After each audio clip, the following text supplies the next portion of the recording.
আসসালামু আলাইকুম রহমতুল্লাহি বারাকাতুহ।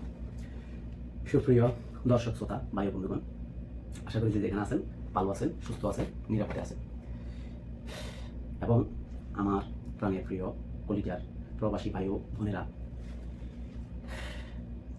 আসসালামু আলাইকুম। জুমা মোবারক। আজকে পবিত্র জুমার দিন, জুলাইয়ের 4 তারিখ। জুলাইকে আমাদের গণ অভ্যুত্থান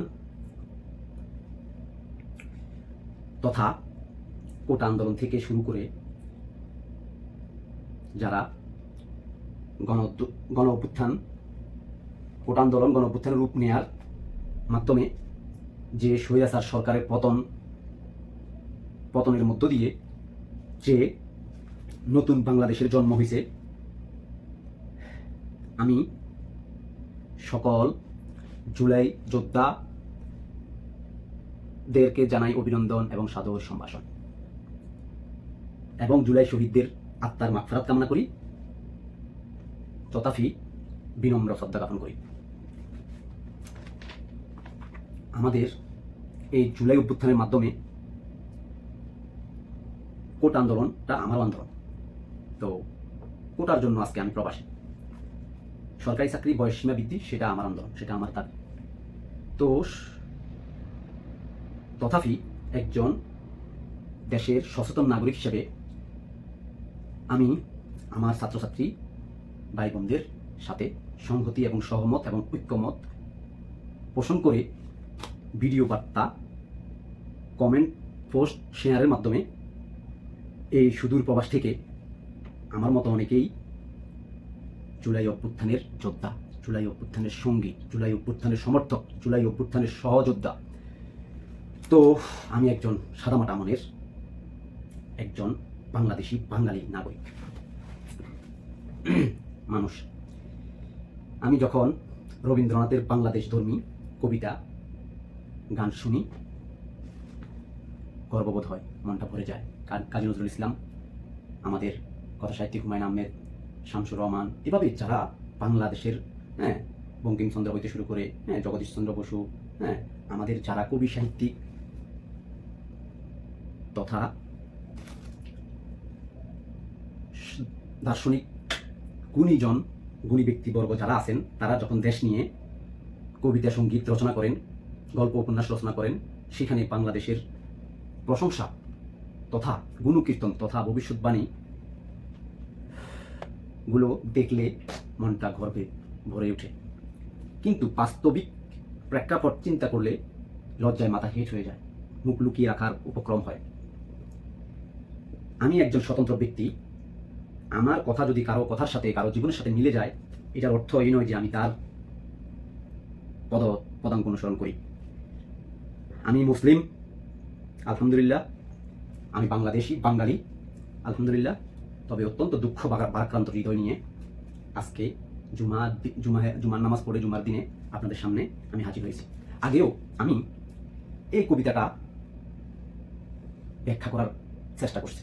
আজকে আমি আবারও এই কবিতাটাকে স্মরণ করতে চাচ্ছি, স্মরণ করব। আমাদের জুলাই অভ্যুত্থানের মাধ্যমে অন্তর্বর্তীকালীন সরকারের প্রধান উপদেষ্টা তথা উপদেষ্টা মণ্ডলী যারা ক্ষমতায় বসেছেন, তাদেরকে সংস্কার নামক এক গুরু দায়িত্ব দিয়ে বসানো হয়েছে। অত্যন্ত হতাশার বাণী, দুঃখ এবং পরিতাপের এবং লজ্জা এবং ন্যাক্কারজনক ঘটনা ব্যাপার হচ্ছে, সংস্কার কতটুকু হয়েছে আমি অনুভব করতে পারতেছি না, আমি বুঝতেছি না। সংস্কার উল্লেখযোগ্যভাবে কিছুই হয়নি। যতটুকু হওয়ার কথা, যে আশা নিয়ে বুক বেঁধেছিলাম, যে আশাটুকু বুকে বেঁধেছিলাম, যে আস্থা এবং ভরসার জায়গায় professor doctor Mohammad Yunus sir ছিলেন, তার অন্তর্বর্তীকালীন সরকার সেই আস্থা ভরসার জায়গায়, সম্মানের জায়গায় নাই এখন আর। যাক, সারা পৃথিবীর মানুষের দুইটা হাত, ডান হাত বাম হাত। আমি মনে করি বাঙালিদের, বাংলাদেশিদের 3টা হাত, ডাইন বাম এবং অজুহাত। যে কোনো প্রেক্ষাপটে, যে কোনো বিষয়, যে কোনো ইস্যুতে তারা এই অজুহাত নামক মরণ ব্যাধি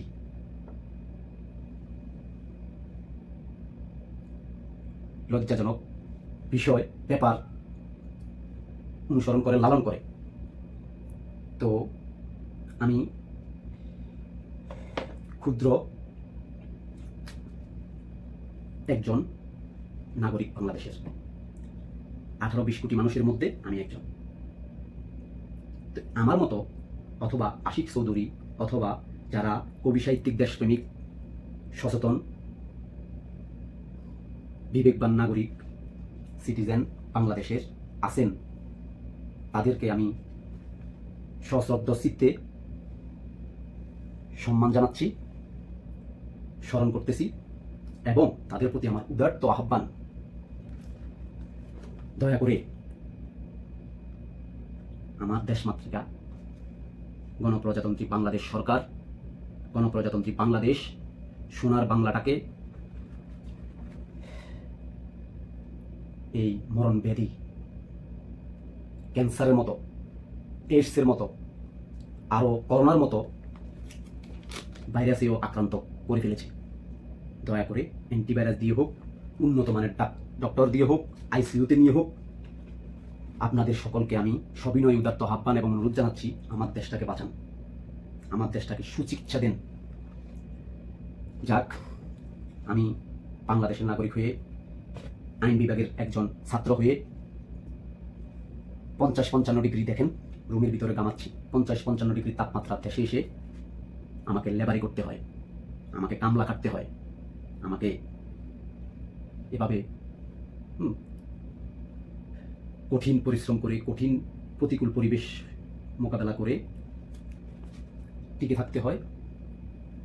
প্রবাসে আত্মীয় স্বজন, মা বাপ, স্ত্রী, সন্তান সবাইকে ফেলে এসে এই প্রবাস নামক জেলখানা বলেন, প্রবাস নামক অভিশাপ বলেন, এখানে আমাকে পড়ে থাকতে হচ্ছে। অত্যন্ত দুঃখজনক। শুধু আমি একা নয়, প্রায় 7 কোটি মানুষ প্রবাসী, প্রায় মধ্যপ্রাচ্যে 1 কোটি প্লাস প্রবাসী, যারা আমাদের রেমিটেন্স যোদ্ধা, অর্থনৈতিক চাকাকে সচল রাখেন, তারা হতবাগা, অবাগা, কপাল পড়া, অসহায়। তাদের থেকে মানুষ ভোগ করে, তাদের প্রাপ্য ন্যায্য অধিকারটুকু তার কেউ দিতে চায় না, দেয় না। যাক, যেটা নিয়ে বলতে এসেছি, সংস্কার, জুলাই সনদ, গণহত্যার বিচার, কোনটা সম্পূর্ণ হয়েছে? হয় নাই, চলমান সংস্কার, চলমান প্রক্রিয়া। তো বাংলাদেশের নোংরা প্রতিহিংসার যে রাজনীতি, সেটাকে আমি ধিক্কার জানাই, ঘৃণা করি। আমাদেরকে এই করোনা ভাইরাসের মতো ঘাতক ভাইরাস থেকে বেরিয়ে আসতে হবে। দুর্নীতি, ঘুষ, স্বজনপ্রীতি, পরিবারতন্ত্র থেকে বেরিয়ে আসতে হবে। তো এই সকল ইস্যু তথা এই সকল প্রেক্ষাপট, এই সকল বিষয়গুলোকে কেন্দ্র করে আমি জাগ্রত কবি, আমার প্রাণের প্রিয় শ্রদ্ধেয় কবি মুহিব খানের যে জাতীয় সঙ্গীত হিসেবে প্রস্তাবিত হয়েছে, যে সঙ্গীতটা ইঞ্চি ইঞ্চি মাটি, ওইটা নিয়ে আলোচনা করব। আমার দেশ, আমরা বাঙালি আবেগপ্রবণ জাতি।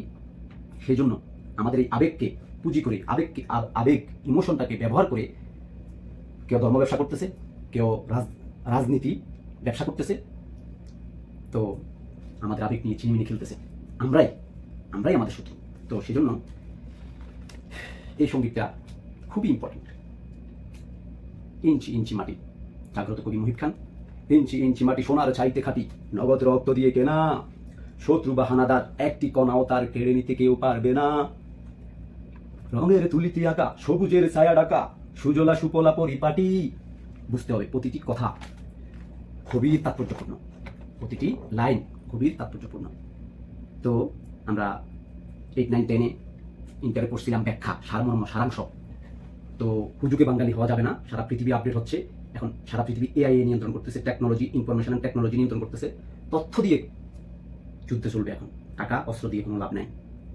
দেখেন, তো সেজন্য যে কোনো একটা তথ্য, যে কোনো একটা ইনফরমেশন কতটুকু অথেন্টিক, কতটুকু বাস্তব, সত্য, সেটা আপনাকে বিবেক দিয়ে বিবেচনা যাচাবাচি করতে হবে। তো দেখেন, বলছে যে ইঞ্চি ইঞ্চি মাটি সোনার চাইতে খাঁটি। কেন সোনার চাইতে খাঁটি বলছে? সেটা কিন্তু বাস্তব প্রমাণ পাইছে। আমাদের মাটি এত উর্বর, যেটা ফেলবে, যে বীজের ফেলা হবে সেখানে বৃক্ষ হয়ে যাবে, গাছ হয়ে যাবে। তো ইবনে বতুতার মতো লোকও এসে আমাদের এখানে প্রস্তাব করার মতো জায়গা খুঁজে পায় না, যেখানে যায় সেখানে ওষুধি গাছে ভরপুর। তো যাক, বাংলাদেশ আসতেছে, তো বলতেছে শত্রু বা হানাদার, শত্রু বলেন বা হানাদার বলেন, কেউ কেড়ে নিতে পারবে না। রঙের তুলিতে আঁকা, সবুজের ছায়া ঢাকা, সুজলা সুফলা পরিপাটি, একদম পরিপাটি, শিল্পীর রঙের তুলিতে আঁকার মতো কোনো মনে হয় যেন কোনো শিল্পী এঁকে দিয়ে গেছে। তো সেজন্য আমাদের এই বাংলাদেশ বলছে যে ধনধন্যে পুষ্পে ভরা আমাদের এই বসুন্ধরা, সবার মাঝে আছে দেশে সকল দেশের সেরা, ও সেই স্বপ্ন দিয়ে তৈরি সে দেশ স্মৃতি দিয়ে গেলা, এমন দেশটি কোথাও খুঁজে পাবে না কো তুমি, সকল দেশের রানী সে যে আমার জন্মভূমি। কেন বলছে, কেন কেন কেন বলছে এই কথাটা? আগে আমি বুঝি নাই, উপমা দিছে, প্রশংসা করছে। কিন্তু ডক্টর মোহাম্মদ ইউনুস স্যার যখন আসছেন, যখন বলছেন যে দক্ষিণ এশিয়ার অথবা নেপাল, ভুটান, মায়ানমার, ভারত, পাকিস্তান, এদের সমুদ্রের অভিভাবক হচ্ছে আমরা বাংলাদেশ। বুঝতে হবে বাংলাদেশের ভৌগোলিক পটভূমিটা, ভৌগোলিক অবস্থানটা খুবই তাৎপর্যপূর্ণ, খুবই গুরুত্বপূর্ণ। তো বাংলাদেশের খনিজ সম্পদ, মেধা সম্পদ, জনসম্পদ, জনশক্তি সম্পদ তথা আরও নানান সম্পদে ভরপুর পরিপূর্ণ এই আমার সোনার বাংলাদেশ। কিন্তু আমাদের হোল সিস্টেম ইজ করাপ্টেড। সংবিধানটা আরেকজন থেকে চুরি করা, আরেকজন থেকে কপি করা। আমাদের স্বাতন্ত্র্যবোধ, আমাদের নিজস্বতা বলতে একটা জিনিস থাকতে হবে। আমি মনে করি আমাদের সব কিছু পরিবর্তন করতে হবে। জাতীয় সঙ্গীত আমাদের পরিবর্তন করতে, জাতীয় খেলা, জাতীয় ফল, এগুলো আমাদের পরিবর্তন করতে হবে। হাইডুডু খেলাটা কেমন, জাতিটা কেমন আমরা বাঙালি জাতি। আমি দুঃখিত, আন্তরিকভাবে ক্ষমা প্রার্থী। আমি বলতাম মূলত আমার যে ফেসবুক আইডিটা ছিল পুরাতন, হ্যাঁ, আমি ওইখানে অনেক লেখালেখি করতাম, অনেক অ্যাক্টিভ ছিলাম। তো এটা এখন আপাতত আমি ব্যবহার করতে পারতেছি না, কখন ফিরে পাবো জানি না। তবে আমি ওইখানে লিখতাম তাদেরকে উদ্দেশ্য করে, যারা অশিক্ষিত, মূর্খ, বর্বর, অসভ্য, জ্ঞানহীন, বিবেকহীন, অমানবিক, তাদেরকে উদ্দেশ্য করে বলতাম এরা বাঙালি জাতি, এরা dot dot dot dot dot dot জাতি। শেফুদা যেভাবে গালি দেয় না, ওইভাবে তো আমি দিতে পারতেছি না, কপিরাইট খেয়ে যাবো। তো সেই জন্য খুবই দুঃখ লাগে, খুবই আফসোস, খুবই লজ্জা, খুবই ন্যাক্কারজনক ব্যাপার এটা। আমাদের এই ভিতরটাকে, ব্যক্তিত্বটাকে আমাদেরকে পরিবর্তন করতে হবে। মানুষ আশরাফুল মাখলুকাত, সৃষ্টির সেরা জীব। যাক, দুঃখজনক ব্যাপার, আমাদের জাতীয় খেলা হাইডুডু সামনে আগাইতে চাইলে তাকে পিছনে টেনে ধরতে হয়। আমরা জাতিগতভাবে একজন আরেকজনের ভালো দেখতে পারি না, প্রতিহিংসা, এটা থেকে বেরিয়ে আসতে হবে। আসেন, তারপরে হচ্ছে আমাদের এই দুর্নীতি, স্বজনপ্রীতি, প্রতিহিংসা, এগুলো থেকে যদি বাইরে না হই আমরা, উন্নত, সমৃদ্ধ, ক্ষুধা, দুর্নীতি, বেকার মুক্ত সোনার বাংলা কখনোই গঠন হবে না। তারপরেও আশা নিয়ে মানুষ বেঁচে থাকে। কিছু কিছু মানুষকে দেখলে মনে আশা জাগে। সেরকম একজন ডক্টর মোহাম্মদ ইউনুস, যিনি নোবেল লরিয়েন্ট, নোবেল জয়ী, উনি যোগ্য, মেধাবী, প্রতিভাবান একজন গুণী ব্যক্তি, বাংলাদেশের সম্পদ, সারা পৃথিবীর সম্পদ। ওনার সেই 3-0 তত্ত্বকে আমি সেলুট জানাই। সেটাও যদি বাংলাদেশে প্রয়োগ করে উনি দেখাইতে পারেন, তাও বাঙালি জাতির যদি কোনো গতি হয়। আসেন, পরিপাটি, লক্ষ শহীদ গাজী রেখেছে জীবন বাজি, করেছে স্বাধীন এই মাটি। বাংলাদেশ আমার বাংলাদেশ, তোমার বাংলাদেশ সবার প্রাণ। ধন্য ধন্য আমি, ধন্য ধন্য আমি, সবার চাইতে দামি বাংলা মাটির সন্তান। আপনারাই বলেন, কি বলছে উনি, কি বুঝাইছেন? বাংলা মাটির সন্তান আমি, ধন্য ধন্য আমি। তো আসলে যদি উপরালাই আমাকে বাংলাদেশে পাঠাইছে, আল্লাহ আমার বাংলাদেশে পাঠানোটা নির্ধারণ করছে। এই দেশে হয়তো আমরা যারা 16 কোটি, 18 কোটি, 20 কোটি বাঙালি জাতি, বাংলাদেশি আছি, বাংলাদেশের নাগরিক আছেন, তারা সবাই কিন্তু উপরালার পরিকল্পনায় বাংলাদেশে হয়েছে। যদি না উপরালার কোনো পরিকল্পনা না হইয়া আমি এমনি আসতাম, তো আমি না হয়তো অনেকেই ধন্য। শুধু আমাদের চালচলন, আমাদের স্বভাব চরিত্র, রাষ্ট্র পরিচালনা, বন্টন, অর্থনৈতিক জ্ঞান ইত্যাদি ব্যাপারগুলো যদি, নেতিবাচক বিষয়গুলো যদি আমাদের ভিতরে না থাকতো, তবে ইনশাআল্লাহ আল্লাহর অশেষ মেহেরবানিতে বিশ্বের দরবারে গর্বের সাথে, সম্মানের সাথে মাথা উঁচু করে আমাদের দেশ, আমাদের দেশের নাগরিক দাঁড়াতে পারত।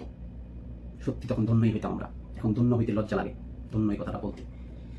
যাক, তারপরে বাংলাদেশ আমার সোনার জন্মভূমি, তোমার জন্যে আমি জীবন দিয়েছি কোরবান। যখন আমি এই জন্মভূমিটার জন্য, বাংলাদেশের জন্য, বাংলার মাটির জন্য, বাংলা ভাষার জন্য আমরা যখন জীবন কোরবান দিছি, আমার ভাইরা দেওয়ার পরে, স্বাধীন হওয়ার পরেও কবি বলতেছে সোনার জন্মভূমি তোমার জন্য আমি জীবন দিয়েছি কোরবান। এখনো আমি জীবন কোরবান দিতে রাজি প্রস্তুত আছি, যেহেতু হযরত মুহাম্মদ মুস্তাফা সাল্লাল্লাহু আলাইহি সাল্লাম আমাদের প্রাণের নবী, বিশ্ব নবী, সারা সৃষ্টি কুলের নবী, স্বদেশ প্রেম ইমানের অঙ্গ বলছেন। আমি একজন মুসলিম, ইমানদার মুসলিম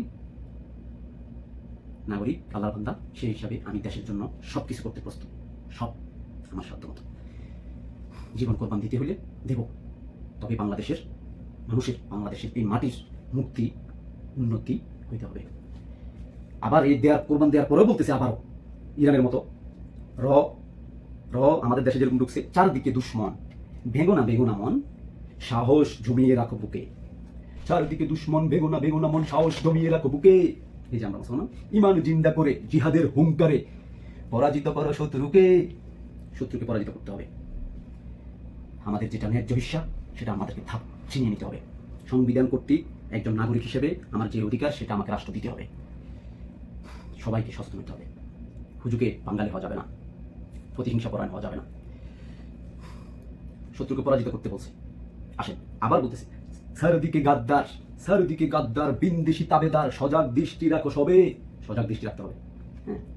সকল মির্জাপর বিদেশি গোলামচর রুখতে সকল মির্জাপর বিদেশি গোলামচর রুখতে তাদের আজ হবে। তাদেরকে রুখতে হবে, তাদের থামাইতে হবে, আটকাইতে হবে, তাদেরকে বন্দী করতে হবে, শাস্তির আওতায় আনতে হবে, আর টাকা দিয়ে বের করে দিতে হবে। বলেন যারা বিদেশি গোলামচর আছে, আমাদের ভিতরে যারা মির্জাফর আছে। এই জন্য হয়তো বিএনপি শহীদ জিয়া প্রতিষ্ঠিত একটা রাজনৈতিক সংগঠন দল, কিন্তু শহীদ জিয়ার আদর্শ লালন করে না সবাই। এই দলের ঊর্ধ্বতন নেতাকর্মীরা তার নীতি আদর্শ লালন করে না, সেজন্য অধপতন এই দলের। আল্লাহ জানি না যে জাতি যেরকম তার শাসক হয় এরকম হয়তো। আমি মনে করছি যে বাঙালি জাতি হয়তো একটু ভালো হয়েছে, না হলে প্রফেসর নোবেল জয়ী ডক্টর মোহাম্মদ ইউনূসের মতো ব্যক্তি ক্ষমতার আসনে বসার কথা ছিল না। নারী নেতৃত্ব ডাইরেক্ট বয়কট করতে হবে, আমাদের ডাইরেক্ট বাদ দিতে হবে। আমেরিকাকে দেখেন, কয়জন নারী প্রেসিডেন্ট ছিল বলেন?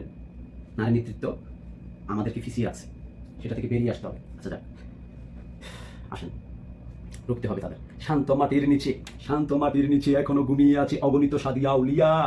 শান্ত মাটির নিচে এখনো ঘুমিয়ে আছে অগণিত সাধু আউলিয়া। বুঝতে হবে, 12 আউলিয়া, 360 আউলিয়া, সাধু সব আছে বাংলাদেশ। শহর দিশের বাংলা ভাষানি আছে মুজিব, ওসমানী ও জিয়া। সম্মানীকে সম্মান দিতে হবে, গুণীকে তার গুণের কদর করতে হবে, যোগ্য ব্যক্তিকে যোগ্য জায়গায় বসাতে হবে। এই জিনিসটা বাংলাদেশে প্রতিষ্ঠিত করতে হবে, তখন বাঙালি জাতির ভাগ্যের পরিবর্তন হবে ইনশাআল্লাহ। শহীদ তিতুর দেশে মুক্ত স্বাধীন বেশি, সবুজ লাল পতাকা উড়ে। শহীদ তিতুর দেশে, বুঝতে হবে, শহীদ তিতুর দেশে মুক্ত স্বাধীন বেশে, সবুজ লাল পতাকা উড়ে।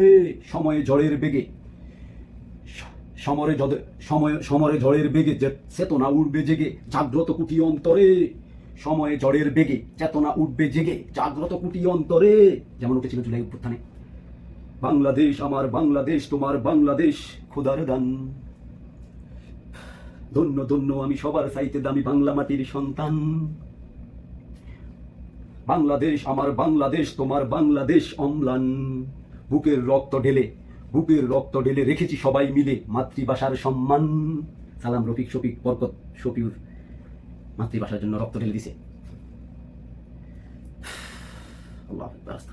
দেখছেন, বৃষ্টি নামে বৃষ্টি কোথায়, বরকতেরই রক্ত, দুপুরবেলা রক্ত। বুঝতে হবে। তো আসেন, বাংলাদেশ আমার বাংলাদেশ, তোমার বাংলাদেশ চিরমহান। এ মাটির বুক হতে বাজবে সারা জগতে বিশ্ব মানবতার গান। প্রতিটি কথা যেন বাস্তব। উনি বলার পরে ঘটছে। যেমন কাজী নজরুলের বিদ্রোহী কবিতার শেষ লাইনের বাস্তবতা এটা। মোবাইল বিশ্বজগৎ দেখবো আমি আপন হাতের মুঠোয় পুরে, থাকবো না খুব বদ্ধ করে দেখবো আমার জগৎটাকে, কেমন করে বুঝছে মানুষ যুগান্তরের ঘূর্ণি পাকে। যাক, কোন দিকে না যাই। তো বিশ্ব মানবতার গান বেজে উঠছে এই মাটি থেকে। এত কিছু থাকার পরেও কেন আমাদের ভাগ্যের পরিবর্তন হবে না? কেন আমরা উন্নত, সমৃদ্ধ, ক্ষুধা, দারিদ্র্য, বেকার, দুর্নীতিমুক্ত বাংলাদেশ হতে পারবো না?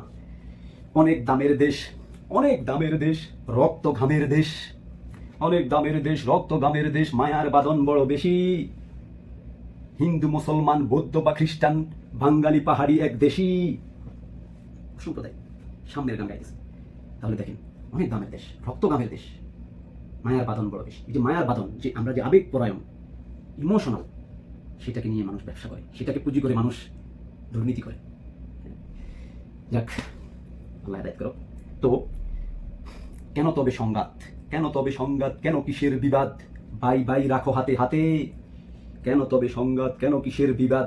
বাই বাই রাখো হাতে, বাই বাই রাখো হাত হাতে। সমরে বক্ষপাতি হয়েছি শ্রেষ্ঠ জাতি, নজির দেখাও দুনিয়াতে। ইঞ্চি ইঞ্চি মাটি সোনার সাইতে খাটি, নগদ রক্ত দিয়ে কেনা। শত্রু বা হানাদার একটি কণাও তার কেড়ে নিতে কেউ পারবে না। বাংলাদেশ আমার বাংলাদেশ, তোমার বাংলাদেশ সবার প্রাণ। ধন্য ধন্য আমি সবার সাইতে দামি, বাংলা মাটির সন্তান।